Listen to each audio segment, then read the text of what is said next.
ఒక రహస్యమైన మసకచూపుగల కునోయిచి అకస్మాత్తుగా గింటోకి పక్కన ప్రత్యక్షమవుతుంది. అయితే ఇది తన తాజా మిషన్ కోసం అతన్ని ఉపయోగించుకోవడానికి వేసిన పన్నాగమని తెలుస్తుంది. ఈ ఎపిసోడ్ సరుతోబి అయమే అలియాస్ సక్చెన్ను పరిచయం చేస్తుంది. ఈమె ఎలైట్ స్క్వాడ్ ఒనివబంషులో మాజీ నింజా సభ్యురాలు. ఆమె నెజుమియా అనే అమాంటో బ్లాక్ మార్కెట్ వ్యాపారిని హత్య చేసే మిషన్ మీద ఉంది. ఆమె ఎప్పుడూ తన కళ్లజోడును పోగొట్టుకునే అశ్రద్ధ కారణంగా సరిగ్గా చూడలేదు. ఆమె తన కళ్లజోడును కనుగొనే సమయానికి నెజుమియా గార్డులచే అడ్డగించబడుతుంది.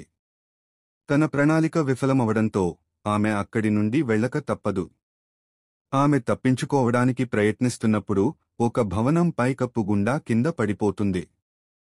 తరువాతి రోజు ఉదయం షిన్పాచి మరియు కగురా గింటోకీని నిద్రలేపడానికి వెళ్లగా ఆ నింజా అమ్మాయి అతనిపై పడుకుని ఉండటం చూస్తారు.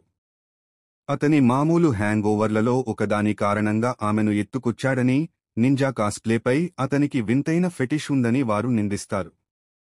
సచ్చెన్ ఈ పరిస్థితిని ఉపయోగించుకుని గిన్ తనకు చేసిన దానికి బాధ్యత వహించాలని, పెళ్లి చేసుకోవాలని డిమాండ్ చేస్తుంది. సచ్చెన్ ఇంట్లో పనులు చేయడం ప్రారంభిస్తుంది.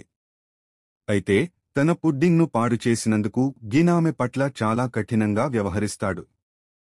ఇది సచ్చెన్లోని మాసోకిజాన్ని, హింసను ఆనందించే గుణం బయటకు తీసుకువస్తుంది. రోజంతా సచ్చెన్ గిన్ వెంట పడుతుంది. అతను వీధుల్లో కూడా ఆమెను అవమానిస్తూనే ఉంటాడు. అది ఆమెకు సంతోషాన్నిస్తుంది.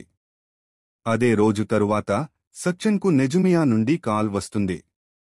అతను తన భాగస్వాములను పట్టుకున్నానని, తన భవనానికి రమ్మని ఆహ్వానిస్తాడు. పెళ్లి అనుమతి కోసం తన తండ్రిని కలవడానికి వెళుతున్నట్లు గిన్ను నమ్మించి తన భాగస్వాములను రక్షించడానికి అతన్ని వెంట తీసుకువెళ్తుంది. వారు నెజుమియా భవనంలోకి చొరబడి వారు ఎదుర్కొన్న చాలామంది గార్డులను పడగొడతారు. అదే సమయంలో ప్రతి ట్రాప్ను కూడా తప్పించుకుంటారు. సచ్చెన్ తన భాగస్వాములను కాపాడటానికి పరిగెత్తుతుంది. మిగిలిన గార్డులను ఎదుర్కోవడానికి గిన్ను వదిలి వెళ్తుంది. ఆమె నెజుమియా గార్డులలో ఒకరిలా వేషం వేసుకుని బందీలను కాపాడటానికి ప్రయత్నిస్తుంది. కాని ఆమె కళ్లజోడు ధరించకపోవడం వల్ల మళ్లీ గందరగోళం చేస్తుంది. అదే సమయానికి గిన్ అక్కడికి చేరుకుని నెజుమియాను పడగొడతాడు. తరువాతి రోజు సచ్చెన్ గిన్ గాయాలను చూసుకుంటుంది. అతన్ని అలా ఉపయోగించుకున్నందుకు క్షమాపణ చెబుతుంది.